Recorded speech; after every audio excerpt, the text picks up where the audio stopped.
Okay, ladies and gentlemen, well, we've had NRL players, we've had Super League players, we've had a USA international, and we've had the head coach of Uruguay Rugby League. This quiz is well and truly an international rugby league quiz. However, today we've got the guru, the Rugby League Guru. How are you today, man?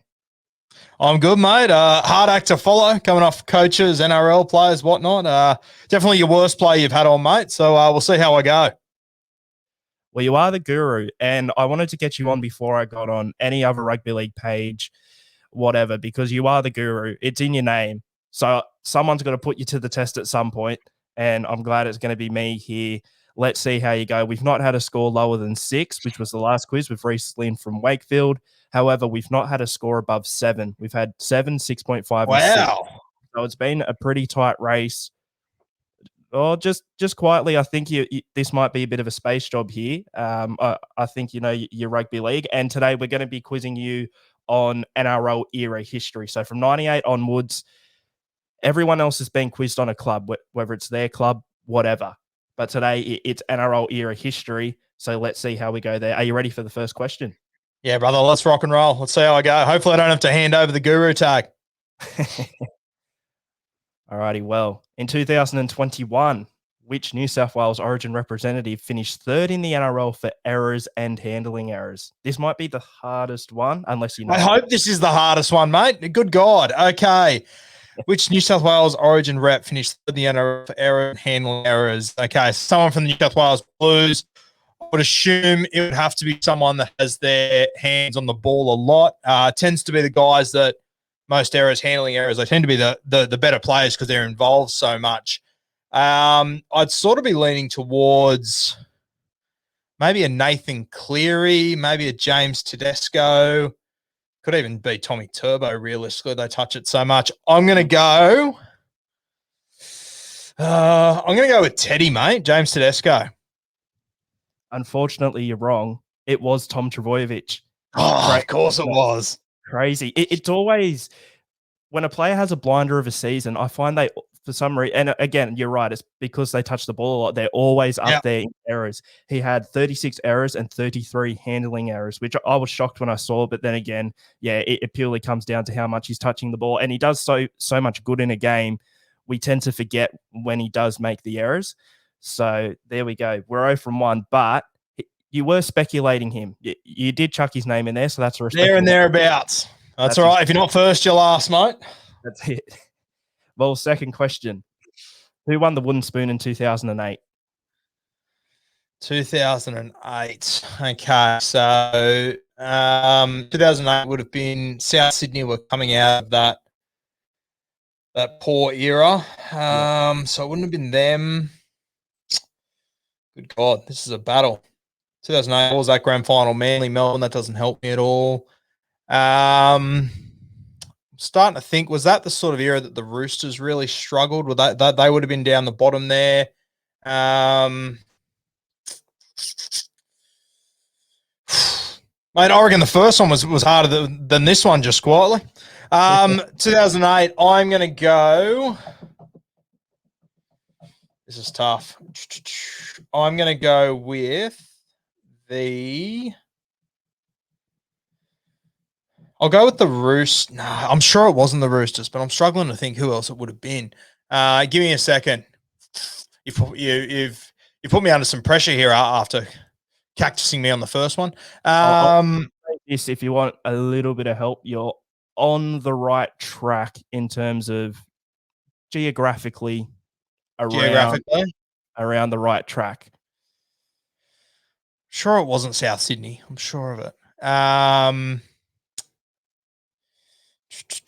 Geographically, as in a beach, or as in a state, as in.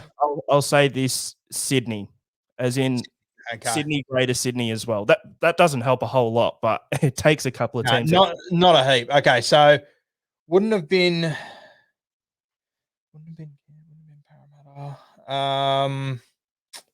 Wouldn't have been the Tigers. So I'm going to go with the. Mate, give me the Canterbury Bulldogs. I'll have a crack at. I'll give you the Canterbury Bulldogs because that's correct. Is it? Yeah. Okay. Beautiful. Thank God. Jeez, we went the long way around, didn't we? Yeah, but hey, as much as things change, the more they stay the same. Of course, they also would unfortunately win the Wooden Spoon in 2021, which is why I chucked this one in here. But that was a bit of a weird year for the Bulldogs. 2007, I think they might have finished top 4, and in 2009, yeah, they did well. Yeah. But 2008, for whatever reason, I can't think off the top of my head if they had injuries. I know that's obviously the year Sonny Bill left during the season, but unfortunately, yeah, they would end up finishing with the Wooden Spoon. You would have been kicking yourself, though, if you tipped the Roosters because they would win the Wooden Spoon in 09. So you would have been. Of course they did. But you got it. Okay, question 3. Ever since saying now that first question was the hardest, there are a couple of here where I'm starting to maybe think about taking that. It depends. But question 3, who was the NRL's top point scorer in 1990? So the inaugural year.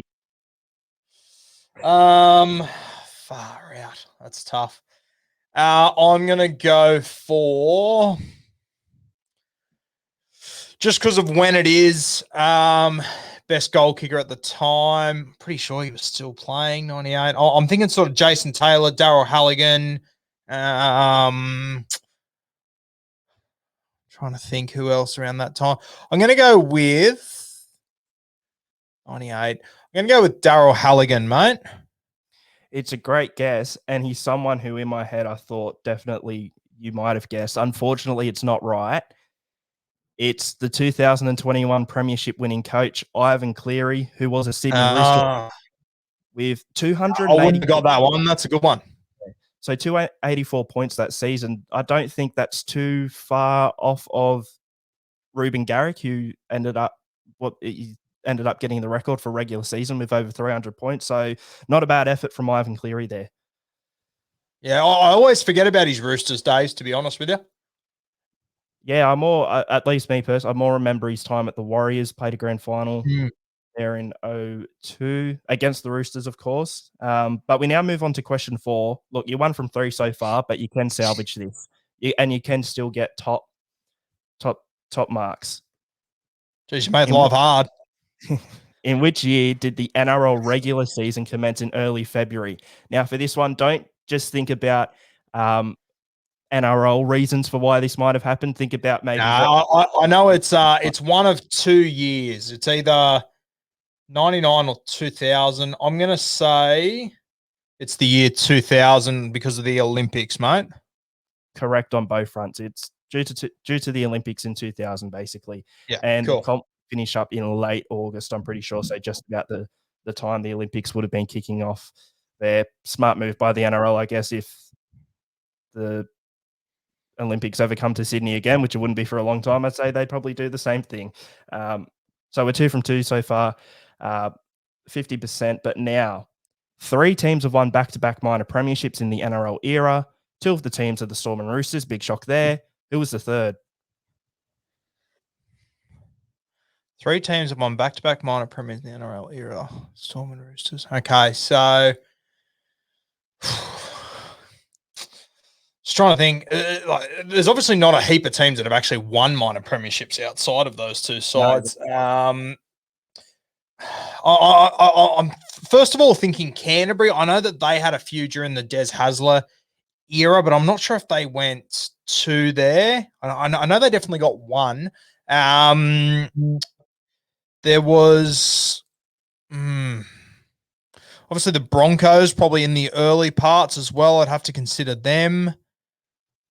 Manly Seagulls would have to be up there as well. That they'd be there and thereabouts a couple of years. It's one of those teams, isn't it? It has to be one of them. All right, I'll give you a hint. You haven't. No more hints. No more hints. You helped me too much. Okay. I'm gonna go with the back-to-back minor premiers. It's hard to think with those Manly boys because they used to just wait till until the final started and then kick it up another gear. They'd be on the cans all year. I've got a bad feeling it might be Canterbury in those 2010s, sort of around the Des Hasler era, but I'm going to go with the Manly boys, mate.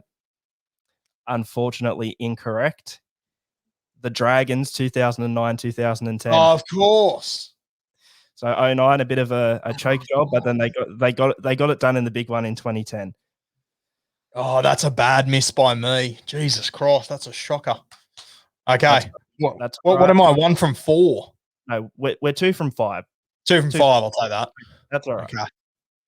Okay. This one I'm happy to give a little bit of a hint because I don't think it'll give too much away, but in which year did 3 players tie for top try scorer? And did you want a little bit of a hint? Have you got any clue?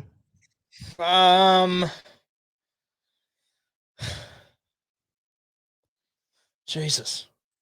Mate, I wish you would have asked the first question 10 times. That would have been great. No, mate, off the top of my head, I won't get this one. I can give you a bit of guidance if you'd like, just a little bit. Give me a hint of who one of them was. Who one of them was? Okay, well, one of them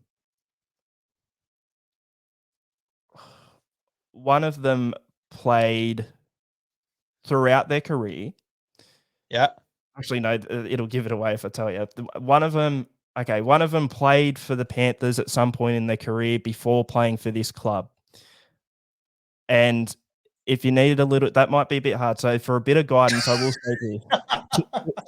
Two of them are from the same team, and the 2 teams involved played in the grand final that year. Okay, so 2 of them are from the same team? 2 from the same team, and the 2 teams played in the grand final that year. So 2 of them are in the same team, and they played the other guy in the grand final? Is that what you're saying? Yeah, correct. Yeah, okay. All right. Okay. Don't know how much that does help me, to be honest with you.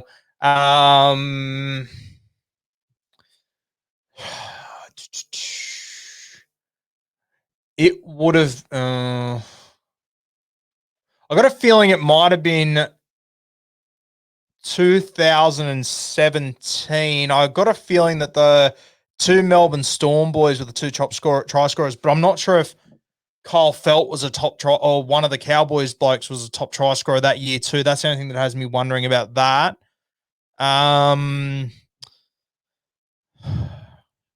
Just going through the grand finals, wouldn't have been 2015, 2014, no, 2013, maybe 2012. I don't think so. 2011. I'm gonna go that 2017, mate. But fuck, I got no idea. Unfortunately, incorrect. I do like you thinking though, because Vunivalu and Adokar were the joint top try scorers that year. But a respectable effort, because one of the years you actually named off going down the list is the year. Well, wait, hold on. So what was it then? I said 20. Wasn't 2014? Nah. 2013, Daniel Tupu and Rog. It was 2013, and you know what? If you'd named a couple of them, I would have given you the point. But the top try scorers in 2013, with 20 tries each, the Wolfman, David Williams, George Tafua. Oh, it's the other way around. And Michael Jennings. Wow. Yeah, no. Fuck. Good God. I should have picked a team, mate. This is impossible. You know what? This is... these questions are harder, obviously, than just club history anyway. So I think we need to take that. No excuses. No excuses. Let's keep pressing on. Okay, so what we're now 1, 2, 3, 4, 5, 6. We're 2 from 6. You can still pull it back, but we're going to need a big effort in the last 4. That's all. But again, people take into account. Actually, no, sorry, you said no excuses. No excuses. Keep rolling. In which year were there no points scored in the second half of the grand final? No points scored in the second half of the grand final. That would have been. I have a feeling I spoke about this 2 weeks ago, to be honest with you. If I go back through them, not 2020, not 2019, 2018, 17, 16.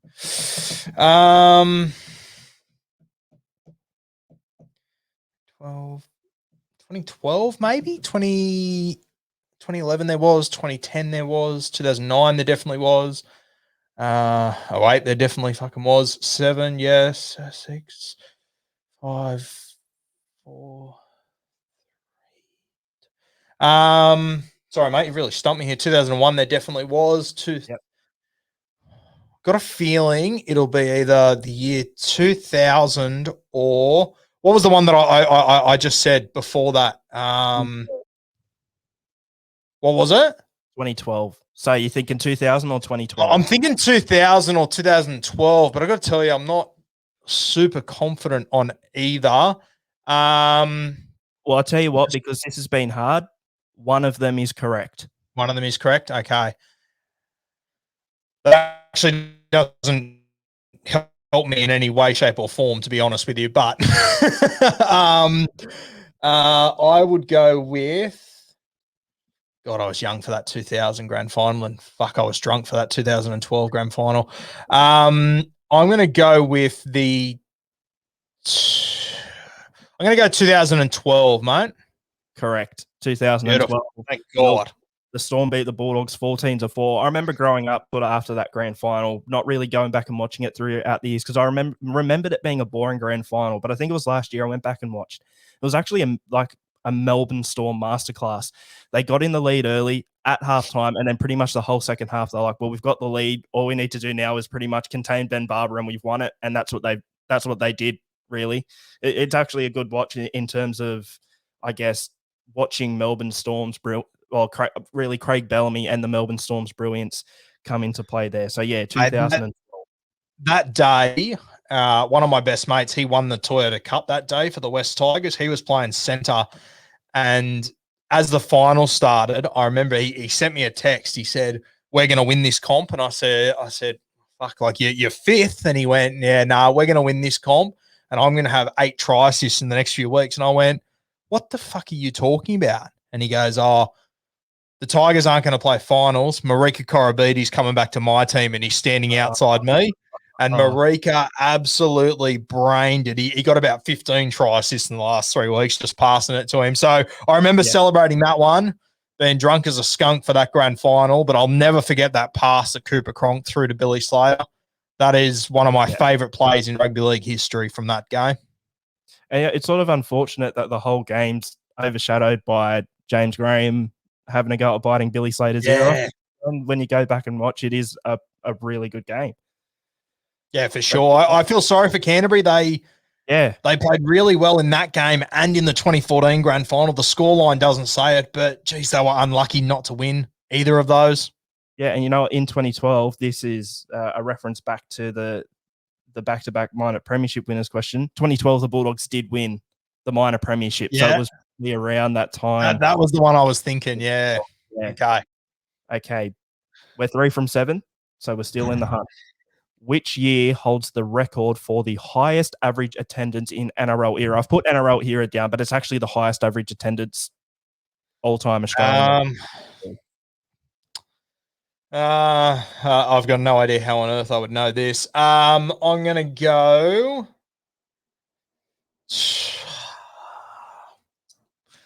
I don't know, 2000 and let's go 2014. Unfortunately incorrect. The answer is 2005, the year of a bit of Benji magic. The average weekly attendance was 16,468. Yeah, wow. That's weird. I didn't know that one. Yeah, I think a lot of it came down to the fact that I think most Sydney teams did well that year. And I think only something like, it was crazy. There was only something like 6 points between last and 8th. It was a really close comp that year. Obviously, the West Tigers run with Benji Marshall. The Broncos were up there as they usually were, and they've gotten the highest attendance in every non-COVID impacted season for however many years. And you also had teams like Parramatta finished first on the ladder, good fan base. The Dragons finished second, another good fan base. So that definitely would have helped. That was the year that JT, he first arrived. You won the Dally M too. So North Queensland would have been packed out week in, week out.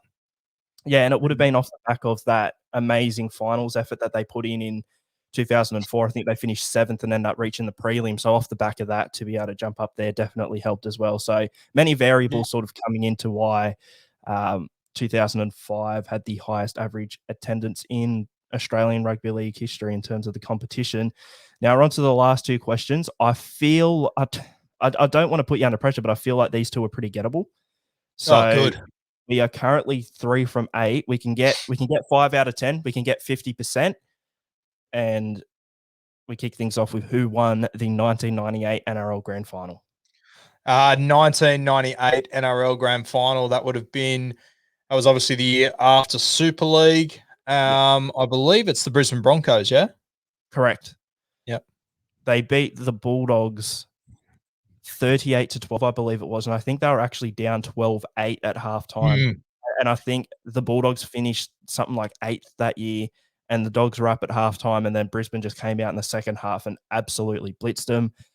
So now we're 4 from 9. To make it a 50%, it's who won the 2008 Dally M medal. Dally M medal in 2008 would have been Matty Orford from the Manly Seagulls.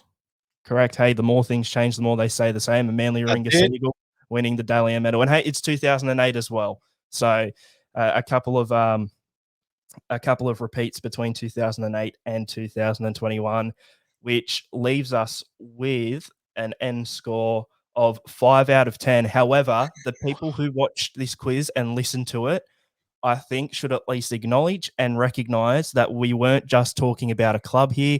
We were talking about a period of history that has spanned over 20 years that we're currently still in. And you know what? If we take a quick look back at the questions, I think for most of the questions you didn't get, you were sort of thereabouts. And that's the highlight here. At least you're thereabouts. Like you mentioned Tom Trbojevic as an option. You end up going with Teddy for the first question. The third question, you brought up Darryl Halligan, who I think a lot of people would have guessed straight away. You got the season commencing in early February 2000. The back-to-back minor premiership one, it was a good thought. I should have got that. That one is a stinger. That was one I should have got. I will say this. I would have thought at the very least you would have maybe thought of the Dragons in either of those years, but that's okay.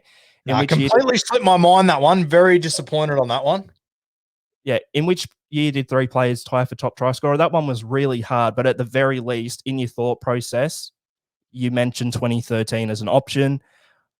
Although you did get it mixed around a little bit. I think you said it was Tupou and RTS. I sort of fell into the trap of thinking, surely if one of these teams had 2 try scorers, it should have been the Premiers, but that makes no sense whatsoever. So, but I still wouldn't have got that, to be honest with you. I didn't think the Manly boys, from memory, and you'd have to double check. I think Jamie Lyons scored about 17 tries that year too. It was a really well balanced, spread out side, that one. And again, another parallel to Manly in 2021. I think they had 3 players in the top 5 try scorers again this year. It's crazy how stuff repeats like that. But you also guess when there were no points scored in the second half of the grand final, which year holds the record for highest average attendance in the NRL era. You guessed 2014, so you were 9 years off. However, I do believe, I would have to go back and check, that 2014 is up there though. I believe 2014 might have been a bit of a peak before we went on a little bit of a down spell. I think 2018, 19, we've sort of come back up a little bit, but then COVID's just absolutely put a stop to that. Although I took 2014 because you had South Sydney and Canterbury going all the way, 2 fanatical fan bases playing out of Homebush. So I thought you might get 60, 70 for a few games there, sort of thing. Yeah.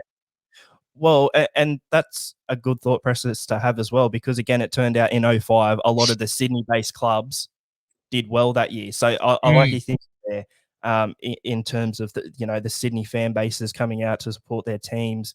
But interestingly enough, in my research, I also found that there were the average attendance for 2021 was still up over 11,000, which I think actually still beats a couple of years in the NRL era, which I guess that's something to take note of. That's Queensland though, mate. That's Queensland for you. Is Queensland. I'd say maybe in the first half of the season, Penrith might have bumped it up a little bit. The Broncos were still getting good crowds. But we've also got who won the 98 grand final, Broncos, and who won the 2008 Dalian medal. So, I think it was just that one question where I think maybe you don't hold your head as high, and that is the back-to-back minor premiership winners in the Dragons. But other than that, a great effort, and I think everyone's got to acknowledge that. But Guru, before we finish up, give everything a plug: Facebook, Instagram, podcast, etc., to send us out. Yeah, mate, on Instagram at Rugby League Guru, Facebook, Rugby League Guru as well. Podcast, got the Rugby League Guru podcast on all your platforms. So if you, hopefully I'll do a little bit better on there than I do on here, just quietly. I was just having a look. There's a couple of guys here who got 0.5 scores. How did you work that one out? In a couple of the quizzes, there were questions where you had to guess both. Yeah, so right. Okay. I guess I was a little easy on you there where I didn't. I'll take a 5.33 for Daniel Tupou then. For Daniel Tupou, a 5.33. All righty. I'm not going to put it in now, but I'll put you down as a 5.33. Please don't. I'm kidding. It won't change anything in any way, shape, or form. So I'm really happy to do it if you want me to. But yeah, Guru, look, thank you so much for jumping on here today and joining me again. I'd still say a respectable effort, although you said no excuses. It was quite a hard quiz in the end. But once again, thank you for jumping on, and I'll see you guys next time.